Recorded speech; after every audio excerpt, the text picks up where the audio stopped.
So what's up guys, it's Technology Hell back here. Welcome back to another video, and in my today's video I'm going to explain you everything about Windows 11 that you need to know. The new features, what's the new update in this, how to upgrade to Windows 11, is it safe to upgrade right now or is it safe once it is officially launched, when it is officially launched how are you going to upgrade it, if you are a Windows 10 user then should you upgrade or not, and all such information which you will need about Windows 11. So without wasting much time, let's begin straight with the video.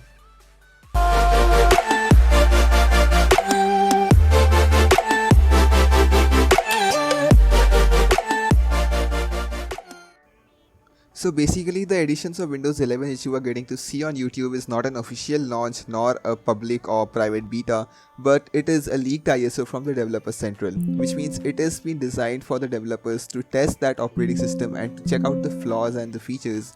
But since it has been leaked out in the public, we have started to use it on virtual machines while several people straight away install it on their hardware to check how it performs. I'm one of those who directly install it on the hardware, and as from my opinions, it worked really good. The boot up time was quite good as compared to the standard Windows 10 because I tried it on a spare hard disk, which was not a fully functional hard disk, but it still took around 6 seconds for boot up, which is quite impressive because my SSD takes around 5 seconds. So yes, it does compete with the SSD in boot up times. So we are getting no more laggy boots over hard drives as well.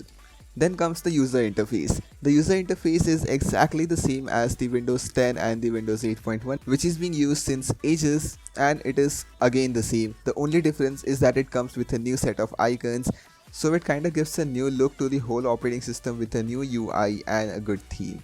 Performance wise, it is quite well optimized. The system resource consumption is really low. It is running on your system and your system won't even realize that it is running on OS. It is that lightweight onto the system hardware. So yes, finally we have a Windows which is not going to be unnecessarily laggy. The only noticeable thing which you see to it is the taskbar, which has been modified and the icons have been placed at the center, while the desktop icons have been changed just like anything else on this OS. The primary thing which they have done is to change the appearance so that it does not totally resemble the old edition of Windows 10. Since it was a developer version, so we could not test it to the full potential because it was not yet patched for running modern applications. But as far as I installed my graphics drivers, it worked fine when I installed the drivers for Windows 10. So it does mean the application support and the driver installation is going to be just as same as the standard Windows 10. The whole bunch of new looks in the UI has totally changed the appearance of Windows 10 and made it the Windows 11. So in short, we can say it is the standard Windows 10 but with better optimization, better support and services, no unnecessary bloatware onto the system, and new looks. Being a leaked ISO, it was not recommended to install it directly onto the hardware, but I tried it out because I was curious to see the optimization for running with a proper hardware rather than testing it on a virtual machine. And what I found that if you want to make any changes to the Windows appearance or any customization, the first thing it asks is to activate Windows. Until and unless you activate your edition of Windows, you are not going to get customization and full access over it.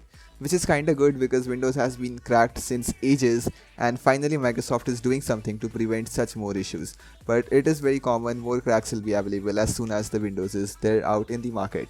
So what I did, I simply logged in with my Microsoft account, which is linked with a digital Windows license, and immediately the Windows 11 got activated. So one of the best thing is that if you own a Windows 10 license, then you can easily use that same license key for Windows 11 as well. So you get to upgrade to Windows 11 free of cost in case you officially own Windows 10.